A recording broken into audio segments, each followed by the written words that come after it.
పెంచుల కోనలో మొదటగా అన్నదానం ప్రారంభించినప్పుడు ఈ భవనంలో అన్నదానం చేసేవాళ్ళండి. తర్వాత విరాళాలు ఇక్కడ ఇవ్వడం కానీ భోజనం చేసినట్టు వచ్చింది.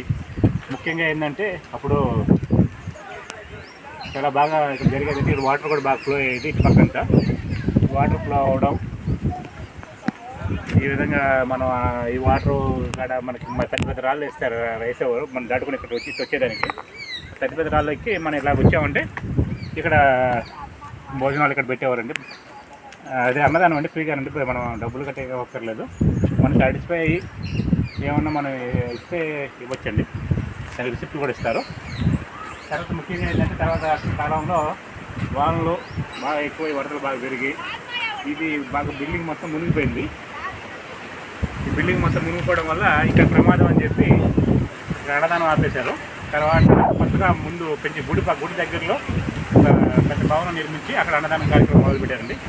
ఈ రోజుకి ఇది కంటెంట్. Okay, bye.